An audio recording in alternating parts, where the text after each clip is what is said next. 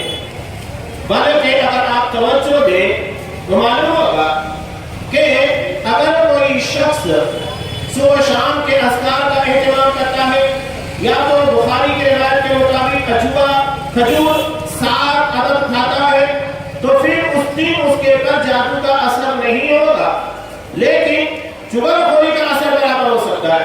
اگر کوئی شخص 7 کھجور صبح کھا لے، اس کے پاس کوئی شخص آ کر چغلخوری کرنا چاہے کر سکتا ہے. شیاطین اور جادو کا اس کے اوپر اٹیک نہیں ہوگا، لیکن چغلخور برابر اپنا کام کر سکتا ہے. اتنا زیادہ سنگین اور خطرناک ہے. یہ سماج اور معاشرے کے اندر بدعملی کو بڑھاوا دینے والا عمل ہے. یہ کوئی چھوٹی سی بات نہیں ہے کہ آپ نے کسی کی 2 باتیں سنی اور لے جا کر کسی کے پاس لا کر بیان کر دیا. یہ بنیاد بنتی ہے اور آگے چلنے کے بعد بڑے بڑے مسائل کھڑا کرتی ہے.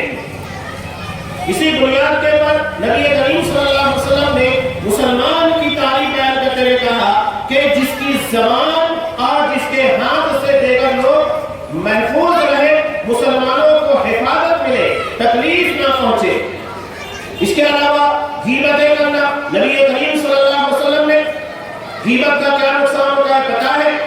اگر کسی کے اندر کوئی عیب ہے، خامی ہے، یہ تو غیبت ہے. صحابہ نے جیسا کہ آپ صلی اللہ علیہ وسلم سے سوال کیا تھا، اور آپ صلی اللہ علیہ وسلم نے کہا کہ اگر تمہارے بھائی کے اندر وہ چیز نہیں ہے جو تم بیان کر رہے ہو، فقط بہتر، یہ تم بہتان لگا رہے ہو، الزام تراشی کر رہے ہو. آپ صلی اللہ علیہ وسلم نے کہا میں نے ایسے لوگوں کو معراج میں جب آپ صلی اللہ علیہ وسلم کو جہنم کی سیر کرائی گئی، دیکھا کہ ان لوگوں کے ناخن تانبے کے ہیں اور اس کے ذریعے وہ اپنے چہرے اور اپنے سینے کو نوچ رہے ہیں. کہا کہ جبرائیل انہیں کس جرم کی سزا دی جا رہی ہے؟ کہا کہ وہ لوگ ہیں جو لوگوں کی غیبتیں کیا کرتے تھے، ان کی عزتوں سے کھیلا کرتے تھے. سماج اور معاشرے یا کسی جگہ پر بھی امن کو قائم کرنے کے لیے لازم ہے کہ لوگوں کی جانیں محفوظ ہو، لوگوں کی عزتیں محفوظ ہو اور لوگوں کے مال محفوظ ہو. آپ صلی اللہ علیہ وسلم نے حجۃ الوداع کے موقع کے پر جہاں ایک جامع اور انتہائی اہم خطاب اصحاب کرام اور مجمع کے سامنے بیان کیا، جو تاریخ انسانی کا دستور ہے، انسانیت کے تحفظ کے لیے، امن کے قائم کرنے کے لیے انتہائی شاندار نبی کریم صلی اللہ علیہ وسلم کے فرامین. وہاں پر آپ نے کیا کہا تھا کہ جس طرح آج اس مہینے یعنی ذو الحجہ کی حرمت ہے، قابل احترام ہے، یہ شہر مکہ قابل احترام ہے، کعبۃ اللہ قابل احترام ہے، اسی طرح لوگوں کی جان، مال اور عزت بھی قابل احترام ہے. بلکہ آپ صلی اللہ علیہ وسلم نے دوسری حدیث کے اندر بیان کیا، اللہ تبارک و تعالیٰ کے نزدیک ایک مومن کی عزت کعبۃ اللہ سے زیادہ ہے. اتنا زیادہ اہمیت دی گئی. اگر ہم کسی کی عزت نہیں کر سکتے تو شریعت میں اجازت نہیں دیتی کہ ہم اس کی بے عزتی کریں، اسے ذلیل کرنے کی کوشش کریں. شریعت میں اس کے لیے اجازت نہیں دیتی ہے کہ اگر ہمیں عزت کرنے کے بارے میں تکلیف ہوتی ہے تو ذلیل کرنے کا اختیار اس بنیاد کے اوپر حاصل نہیں ہوتا. تو آپ صلی اللہ علیہ وسلم نے جو کہا کہ مسلمان حقیقت میں وہ ہوتا ہے جس کی زبان اور جس کے ہاتھ سے دوسرے مسلمان محفوظ رہے. تو یہ غیبت ہمارے معاشرے کے اندر بدامنی کو قائم کرنے کا ذریعہ ہے. چنانچہ آپ صلی اللہ علیہ وسلم نے ان چیزوں کے اوپر پابندی عائد کی. ایک مثال بہت پیاری ہے کہ ایک مٹکا جس میں بہت سارے سوراخ ہیں، اگر اس کے اندر آپ پانی بھرنا چاہیں یا کوئی چیز جمع کرنا چاہیں، جمع ہو سکتی ہے؟ نہیں ہوگی. اگر ہم چاہتے ہیں کہ اس میں پانی یا کسی چیز کا ذخیرہ کیا جا سکے تو پہلے سوراخوں کو بند کرنا ہوگا. قرآن مجید پڑھتے وقت آپ کیا پہلے پڑھتے ہیں؟ اعوذ باللہ من الشیطان الرجیم، اس کے بعد ہے بسم اللہ الرحمن الرحیم. پہلے اسے عقیدہ کی زبان میں کہا جاتا ہے دفع مضرت اور جلب منفعت. نقصان دینے والی چیزوں کو دور کرنا اور فائدہ دینے والی چیزوں کو حاصل کرنے کی کوشش کرنا۔ آپ نے کسانوں کو دیکھا ہوگا، وہ ڈائریکٹ زمین کے پر کھیتی نہیں کرتے، بلکہ زمین کے پر پائی جانے والی جتنی خرابیاں، فصل کو نقصان دینے والی جتنی چیزیں ہیں، اس کی صفائی کرتے ہیں، اس کے بعد اس کے پر اچھی فصل کی امید کرتے ہیں، محنت کرتے ہیں۔ یہی معاملہ دراصل کسی بھی جگہ کے پر نقصان دینے والی چیزوں کو دور کرنے کا ہے۔ اعوذ باللہ کے ذریعے ہم نقصان دینے والا جو انسان کا اصلی دشمن ہے، شیطان، اس کے پناہ طلب کرتے ہیں تاکہ وہ ہمیں فکری طور کے پر یا قرآن مجید کی تعلیم کو حاصل کرتے وقت، اس کی تلاوت کے وقت گمراہ نہ کرے۔ اس کے بعد ہے بسم اللہ الرحمن الرحیم، اللہ کا نام اور اس کی رحمتوں اور برکتوں کی امید۔ یہاں جو مثال میں آپ کے سامنے دے رہا ہوں، ہم یہ چاہتے ہیں کہ اس مٹکے کے اندر کچھ چیزیں جمع کی جا سکے، تو پہلے ان سوراخوں کو بند کرنا ہوگا جو اس میں جمع ہونے والی چیزوں کو باہر کر دیتے ہیں، ضائع کر دیتے ہیں۔ آپ صلی اللہ علیہ وسلم نے جو زبان کے تعلق سے کہا، گیلا، چغل خوری، جھوٹ، شر و فساد کی جتنی باتیں ہیں، ان ساری چیزوں کے اوپر پابندی لگا کے حقیقت میں آپ نے نظام امن کو قائم کرنے کی مثال قائم کی۔ یہ جامع حدیث ہے، ساری چیزیں آپ صلی اللہ علیہ وسلم نے اس حدیث کے اندر لا کر جمع کر دی۔ اس کے بعد آپ صلی اللہ علیہ وسلم نے کہا، اس کے علاوہ آپ دیکھیے عدالت کورٹ جہاں ہم اپنے مقدمات اور کیس لے کر جاتے ہیں، امید رکھتے ہیں کہ یہاں سے ہمیں انصاف ملے گا، عدل ملے گا۔ اگر وہاں گواہیوں کا نظام ہی صحیح نہ ہو تو آپ کو کہیں پر بھی عدل نہیں مل سکتا، انصاف نہیں مل سکتا۔ عمومی طور پر لوگ کیا کرتے ہیں، جھوٹے گواہوں کو تیار کیا جاتا ہے، خریدا جاتا ہے، یا جو سچے گواہ ہوتے ہیں ان لوگوں کو کسی طرح پریشرائز کر کے دباؤ ڈال کر روک دیا جاتا ہے۔ جب جج کے سامنے گواہیاں ایماندارانہ طریقے سے نہیں پیش ہوگی تو پھر وہ فیصلے کیسے صحیح کرے گا؟ نبی کریم صلی اللہ علیہ وسلم نے اس عمل میں رکاوٹ ڈالنے والے، یعنی جھوٹی گواہیاں دینے والے، شہادت الزور، جب بڑے بڑے گناہوں کا تذکرہ کیا تب آپ صلی اللہ علیہ وسلم نے بڑے گناہ یعنی شہادت الزور کہا، علا و شہادت الزور، علا و شہادت الزور۔ پہلے شرک کا بیان کیا، آپ صلی اللہ علیہ وسلم نے بڑے بڑے گناہوں کا تذکرہ کرتے ہوئے ماں باپ کی نافرمانی کا، جب جھوٹی گواہی کی بات آئی تب آپ صلی اللہ علیہ وسلم بار بار ٹیک لگائے ہوئے تھے، ٹیک چھوڑ دیا، بار بار اسی جملے کو کہہ رہے، الا و شہادت الزور، الا و شہادت الزور، الا و شہادت الزور۔ صحابہ کہنے لگے کاش آپ صلی اللہ علیہ وسلم خاموش ہو جاتے، اتنا زیادہ آپ نے اس چیز کے پر توجہ دی کہ جھوٹی گواہی دینا، جھوٹی گواہی دینا، جھوٹی گواہی دینا یہ بڑے گناہوں میں سے، کبیرہ گناہوں میں سے ہے، اس لیے کہ جھوٹی گواہی کی بنیاد کے پر فیصلہ غلط ہوتا ہے، جو حقدار ہوتا ہے وہ محروم ہو جاتا ہے، اور جو حقدار نہیں ہوتا ہے اسے وہ چیز مل جاتی ہے جو اسے نہیں ملنا چاہیے۔ تو آپ صلی اللہ علیہ وسلم نے ان چیزوں کے پر سختی کے ساتھ پابندی لگا دی۔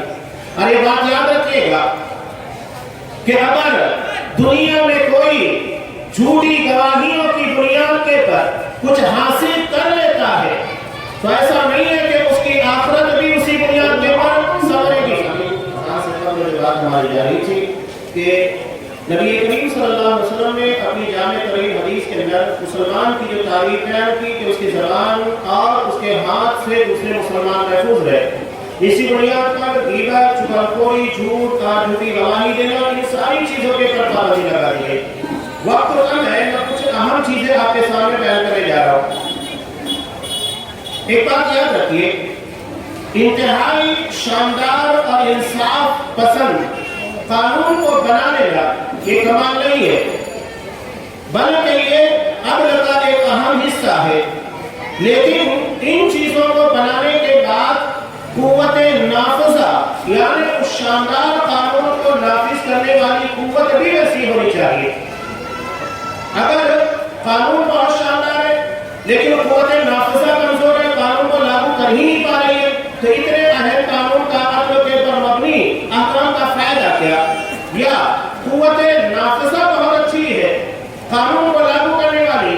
لیکن قانون ہی کمزور ہے تو پھر بھی کوئی فائدہ نہیں.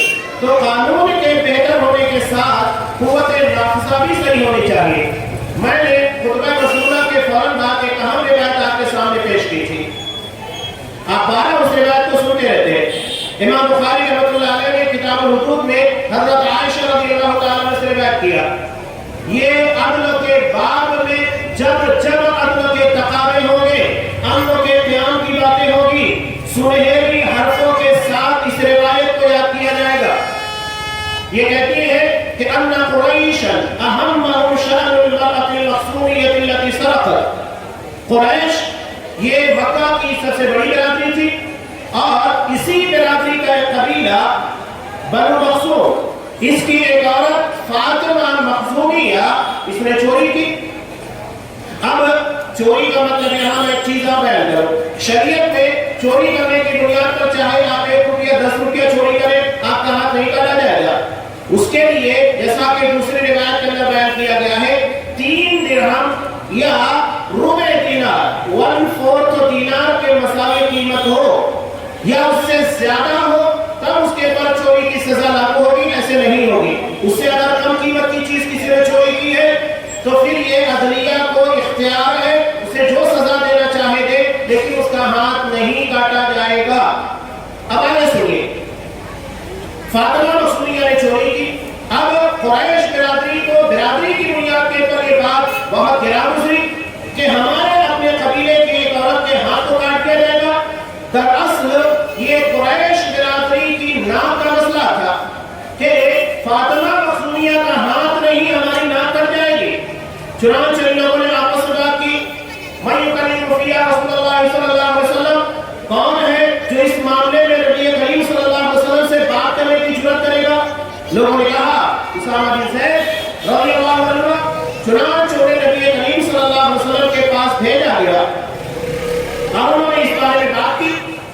آپ صلی اللہ علیہ وسلم گرچہ اسامہ بن زید یہ آپ صلی اللہ علیہ وسلم کے چہیتے تھے، محبوب تھے، اس کے بعد بھی آپ نے ان کی بات نہیں مانی کہ عدل اور انصاف کے تقاضوں کو کسی محبوب شخصیت کی بنیاد کے پر قربان کر دیا جائے. جیسا کہ آج ہم دیکھتے ہیں اپنے قریبی محبوب یا جس کی بنیاد کے پر ہماری حکومتیں قائم ہوتی ہیں، اگر وہ قانون کی عزت میں آتا ہے تو پھر وہاں قانون دم توڑ دیتا ہے، شخصیتیں اپنی جگہ کے پر قائم رہتی ہیں. آپ صلی اللہ علیہ وسلم نے اسامہ بن زید کو کہا اتشرب بحد من حدود اللہ، اسامہ تم اللہ کے حدود، اللہ کے قائم کردہ سزا کے بارے میں مجھ سے بات کرنے کے لیے آئے ہو. اس کے بعد لوگوں کو جمع کیا. جمع کرنے کے بعد خطاب کرتے ہوئے کہا کہ انما اهلك الذين قبلكم، تم سے پہلے جو لوگ تھے انہیں کیوں ہلاک کیا گیا، وہ تباہ اور برباد کیوں ہو گئے. انهم كانوا اذا سرق فيهم الشريف تركوا، جب انہیں کا کوئی شریف، ہماری اپنی زبان میں کہے اثر رسوخ رکھنے والا، سرور آورتا، جس کی پکڑ یا سوال معاشرے کے پر جس کی دھاک ہو یا کسی اونچی پوسٹ والا ہو، جب ایسا کوئی شخص چوری کرتا تھا اسے چھوڑ دیتے تھے، یعنی وہاں پر قانون دم توڑ دیتا تھا، اس کے پر لاگو نہیں کیا جاتا. وَإِذَا سَرَقَ فِيهِمُ الضَّعِيفُ، اور اگر کوئی کمزور آدمی جسے سماج کے اندر کوئی اختیار، عزت یا پوزیشن حاصل نہیں ہے، ایسا کوئی شخص اگر چوری کرتا اقاموا علیہ الحد، اس کے پر وہ قانون نافذ کیا کرتے تھے. اس کے بعد آپ صلی اللہ علیہ وسلم نے جو بات بیان کی یہ عدل کے بارے میں سب سے بہترین اور شاندار کلام ہے. کہا لو ان فاطمہ بنت محمد سرقت لقطعت یدها، کہ اگر فاطمہ بنت محمد صلی اللہ علیہ وسلم یہ اگر چوری کرے میں خود اپنے ہاتھوں سے اس کے ہاتھ کو کاٹ دوں گا. یہ جو آپ نے بیان کیا، اسلام کا اصل اپنے قانون، اپنے عدل کی بنیاد کے پر جانا جاتا ہے، نہ کہ شخصیات کی بنیاد کے پر. آپ صلی اللہ علیہ وسلم نے وہی بیان کیا کہ اسلام کے عدل کے سائے تلے اگر شخصیتیں آتی ہیں انہیں قربان کیا جائے گا. اسلام کے قانون کو اور عدل کو کبھی پامال نہیں کیا جائے گا. اسلام اپنے نظام امن کی بنیاد کے پر جانا جاتا ہے، نظام امن کی بنیاد کے پر جانا جاتا ہے، نہ کہ شخصیات کی بنیاد کے پر. یہ ہے لا اینڈ آرڈر جو نبی کریم صلی اللہ علیہ وسلم نے حقیقی طور پر نافذ کر کے بتایا۔ اب یہاں ذکر ایک واقعہ میں آپ کو بیان کر رہا ہوں۔ یہ جو اسلامی سزائیں ہیں، جیسا کہ اگر کوئی زنا کاری کرتا ہے، شادی شدہ ہے، سارے گواہ موجود ہیں جو شریعت اسلامیہ نے رول اور ضابطے کے اعتبار سے طے کیے، یہ بات حکومت کی ہے، مسلمانوں کی نہیں، یاد رکھیے گا۔ جہاں اسلامی حکومت ہوگی، اسلامی نظام قائم ہوگا، وہ سزا کو تمام گواہوں اور شواہد کی بنیاد پر قائم کرے گی۔ ہر کسی ایرے گہرے کو قانون اپنے ہاتھ میں لینے کی اجازت نہیں ہے اور نہ اسے اختیار ہے، یہ بات یاد رکھیے۔ تو یہ اسلامی قانون جو بیان کیے جاتے ہیں، بہت سارے لوگ اس کے پر اعتراض کرتے ہیں کہ اس طرح کسی آدمی کو پتھروں سے مار کر سنسار کر دینا، اور وہ اس سارے لوگوں کے سامنے اگر کسی نے چوری کی اس کے ہاتھ کو کاٹ دینا، اور اگر کسی نے کسی کا مرڈر کیا تو اسے بھی لوگوں کے سامنے لا کر قلم کر دینا اس کے سر کو۔ اس چیز کے پر ممبئی کا ایک پترکار تھا، جرنلسٹ، بڑا اعتراض کرتا تھا۔ اب اللہ کا کرنا کیا ہوا، وہ ان ساری سزاؤں کے بارے میں کہتا تھا وحشیانہ، جنگلی لوگوں کی سزائیں ہیں، یہ کسی انصاف پسند لوگوں کی سزا نہیں ہو سکتی۔ اب اللہ کا کرنا کیا ہوا، ایک مرتبہ اس کی ماں بیمار پڑی اور اسے بلڈ کی، خون کی سخت ضرورت تھی۔ یہ آدمی پہلے بینک جاتا ہے، بینک سے پیسے نکالتا ہے تاکہ اپنی ماں کے لیے خون خرید سکے۔ اب جب یہ بینک سے روپیے نکال کر اپنی ماں کے لیے خون خریدنے کے لیے بلڈ بینک جا رہا تھا، وہاں جانے کے بعد جب وہ اپنے جیب میں ہاتھ ڈالتا ہے تو پتہ لگتا ہے کہ نے ہاتھ کی صفائی نکال دی ہے۔ انتہائی شدید غصے میں، ماں موت اور زندگی کی جنگ لڑ رہی ہے، اسے خون کی ضرورت ہے اور خون لینے کے لیے پیسے کی ضرورت ہے، پیسہ اس کی جیب میں ہے نہیں، کسی نے چوری کر لیا۔ تب وہاں ایک شخص نے اس سے سوال کیا کہ بتاؤ، اگر چور تمہارے سامنے لا کر کھڑا کر دیا جائے کیا کرو گے؟ کہا اس کی گردن اڑا دوں گا۔ تو اس شخص نے کہا اسلام چوری کرنے کے پر ہاتھ کاٹنے کی سزا رکھا ہے، اس کے پر آپ کو بڑا اعتراض تھا کہ یہ وحشیانہ جنگلی لوگوں کی سزا ہے، اور جب یہ تمہارے پر بھی کی ہے تو تم کہہ رہے ہو کہ ہاتھ نہیں گردن اڑا دوں گا۔ یہاں مسئلہ یہ ہے کہ ہم مظلوم کے مقام پر نہیں، ظالم کے مقام کے پر کھڑے ہو کر سوچتے ہیں کہ اگر کسی نے کسی کا مرڈر کر دیا یا کسی ماں بہن کی عزت کے ساتھ کھلواڑ کیا تو ہم یہ سوچیں کہ اب اسے اس طرح مارا جائے۔ ہم یہ نہیں سوچتے کہ اس گھرانے کے پر کیا بیت رہا ہوگا، کہ اگر کوئی شخص اپنے گھر کا کماتا ہوا انسان تھا، اس کا مرڈر کر دیا گیا، اس کی بیوی کے پر کیا بیت رہی ہوگی، اس کے بچوں کے پر، اس کے ماں باپ کے پر کیا بیت رہی ہوگی، اور وہ اپنی زندگی کیسے گزاریں گے۔ یہی معاملہ عزت و ناموس کا ہے کہ اگر کسی ماں بہن کے ساتھ عزتوں کے ساتھ کھلواڑ کیا گیا، اس کے پر، اس کے خاندان کے پر، اس کے گھر والوں پر کیا بیت رہی ہوگی، ہم وہ نہیں سوچتے ہیں، ظالم کے مقام پر کھڑے ہو کر سوچتے، جبکہ اسلام مظلوم کے مقام کے پر کھڑا ہو کر قانون بناتا ہے۔ یہ بات ہمیشہ یاد رکھیے۔ ایک بہت اہم واقعہ اسی ضمن میں اقوام متحدہ کے اندر اس مسئلے کے پر مدعے کے پر بات چل رہی تھی کہ دنیا کے اندر دن بدن قتل ہے، جرائم ہے، چوری ہے، ڈکیتی ہے، عزتوں کے ساتھ کھیلا بڑھتا چلا جا رہا ہے، کیا کیا جائے؟ اس وقت سعودی عرب کے فرمانروا شاہ فیصل رحمہ اللہ زندہ تھے۔ یہ جسارت ہے، سیدھے کھڑے میں قرآن مجید کو لوگوں کے سامنے پیش کیا، کہا کہ اگر دنیا میں امن چاہتے ہو تو اس کے لیے قرآن کے قوانین کو نافذ کر دینا چاہیے۔ ابھی پیچھے کئی ایک واقعہ جیسا کہ دلی کا واقعہ پیش آیا اور بھی یو پی وغیرہ کے کئی معاملات پیش آئے، مسلسل پیش آتے جا رہے۔ اب تو یہ غیر بھی مطالبہ کرنے لگے ہیں اسلامی سزاؤں کو نافذ کرنا چاہیے اس طرح کے جرائم کو روکنے کے لیے۔ یہ وہ ہے جادو وہ جو سر چل کر بولے۔ آج فطرت کے انتقاموں کا مطالبہ غیروں کی طرف سے بھی ہونے لگا ہے۔ بہرحال شاہ فیصل رحمہ اللہ نے قرآن مجید کو پیش کیا، وہاں ایک کرسچن تھا، وہ کھڑا ہوا تاکہ کیا بات ہے، قرآن مجید میں لکھا ہے کہ اگر ایک شخص کسی کو قتل کرتا ہے اس کو قتل کر دو، ایک دوسرے کو بھی مار دو، یہ کہاں کا قانون ہے؟ تو اس طرح تو مزید لوگوں کی جانیں جانے والی ہے۔ شاہ فیصل رحمہ اللہ نے پورا ریکارڈ پیش کیا امریکہ کا کہ اس سال میں امریکہ کے اندر جہاں اسلامی قوانین نہیں ہے وہاں پر کتنے جرائم ہوئے، کتنے قتل ہوئے، کتنی عزتیں لوٹی گئی، کتنی چوریاں ڈکیتیاں ہوئی، ایک لمبی اور طویل فہرست تھی۔ اور اس کے مقابلے میں انہوں نے سعودی عرب کا ریکارڈ پیش کیا اور کہا کہ ہم نے چند لوگوں کی گردنیں اڑا دی، چند لوگوں کے ہاتھ کاٹ دیے، نتیجہ کیا ہے؟ آج سارے لوگوں کی جان ہمارے مملکت کے اندر، حکومت کے اندر محفوظ ہے، لوگوں کے مال محفوظ ہے، اپنی دکانیں کوئی چھوڑ کر چلے جاتے ہیں، کسی کو جرأت نہیں ہوتی ہے کہ اس کے مال کے اوپر آ کر ڈاکہ زنی کر سکے۔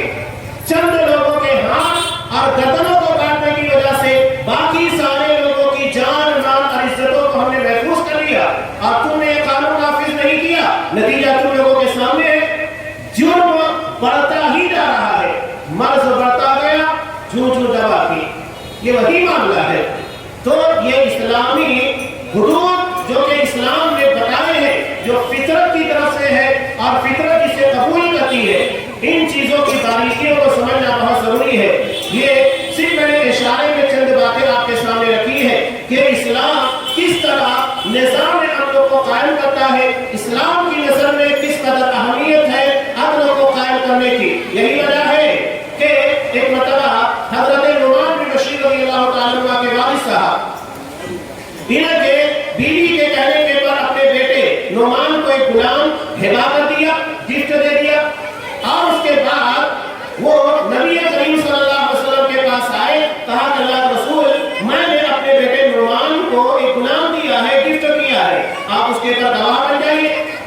آپ صلی اللہ علیہ وسلم نے پوچھا، نعمان بشیر، کیا تمہیں نعمان کے علاوہ بھی تمہاری اولاد ہے؟ کہا کہ ہاں۔ آپ صلی اللہ علیہ وسلم نے پوچھا کہ کیا تم نے اپنے تمام بچوں کو ایک غلام گفٹ کیا ہے؟ انہوں نے کہا کہ نہیں۔ آپ صلی اللہ علیہ وسلم نے کہا کہ جاؤ، میں ظلم کے پر گواہ نہیں بنتا۔ یہ ہے اسلام کا نظام امن کہ ظلم کے پر گواہ بننے کی بھی یہاں پر مقام نہیں ہے، یہاں گنجائش نہیں ہے۔ تو یہ ابتدا میں نے جو روایت پیش کی تھی اسے آپ بنیادی طور پر یاد رکھیے گا کہ حقیقت میں مسلمان وہ ہوتا ہے جس کی زبان اور جس کے ہاتھ سے دوسرے مسلمان محفوظ رہے۔ ایک آخری بات کہہ کے میں اپنی بات کو مکمل کرتا ہوں۔ آج دنیا دہشت گردی، ٹیررزم کے نام کے پر جو جھوٹ رہی ہے، اس کے خلاف قانون بنانا اور اس کے بارے میں اقدامات کرنا، سب سے پہلے قرآن مجید نے اس کے بارے میں فتویٰ دیا ہے کہ من قتل نفسا بغیر نفس او فساد فی الارض فکأنما قتل الناس جميعا، کہ اگر کوئی شخص ناحق کسی کو قتل کرتا ہے، زمین میں فساد برپا کرتا ہے، دہشت کو بڑھاوا دیتا ہے، ٹیررسٹ ہوتا ہے، تو یہ گویا کہ تمام لوگوں کا قاتل ہے۔ اور اگر کوئی کسی ایک کی جان بچاتا ہے، اس نے پوری انسانیت کی جان کو بچایا۔ اور آگے چل کر قوانین بیان کیے کہ ایسے لوگ جو زمین کے اوپر فساد برپا کرتے ہیں، اللہ اور اس کے رسول کی نافرمانی کرتے ہیں، ان لوگوں کی سزا یہ ہے ان یقتلوا، ان لوگوں کو قتل کر دیا جائے، او یصلبوا، یا تو انہیں تخت ڈال کے اوپر پھانسی کے اوپر لٹکا دیا جائے، یا ان کے ہاتھ اور پیر کو مخالف سمت سے کاٹ دیا جائے، یعنی داہنا ہاتھ تو بایاں پیر اور بایاں ہاتھ تو داہنا پیر۔ اور ایسا نہیں ہے کہ اس کے بعد ان لوگوں کو چھوڑ دیا جائے، اس کے بعد انہیں پھانسی کے اوپر لٹکا دیا جائے۔ یہ قوانین دراصل جو شریعت بیان کرتی ہے، جب کسی کے اوپر ظلم ہوتا ہے آپ اس سے پوچھئے کہ اس کے دل کے اوپر کیا بیت رہی ہے۔ لہذا اسلام اس مقام کے اوپر گواہوں پر قانون بناتا ہے جو مظلوم کا ہوتا ہے، نہ کہ جو ظالم کا ہوتا ہے۔ ظالم تو اپنا کام کر کے نکل گیا ہے، اب مسئلہ مظلوم کا ہے، لہذا اسلام مظلوم کو اہمیت دیتا ہے اور اس کے درد کا مداوا کرنے کی کوشش کرتا ہے۔ تو ہم یہ چاہتے ہیں کہ ہمارے معاشرے کے اندر امن قائم رہے، تو اپنی ذات سے کسی کو تکلیف پہنچانے سے محفوظ رہیے، نہ زبان سے نہ تو کردار سے، ہر طریقے سے ہم جتنی اپنی طاقت ہے اتنا کوشش کریں کہ ہماری اپنی ذات سے کسی کو نقصان نہ پہنچے۔ باقی آگے حکومت کا، عدلیہ کا یہ معاملہ ہوتا ہے کہ وہ بھی بہتر قوانین کو بنانے کے بعد اسے صحیح طور پر نافذ کریں تاکہ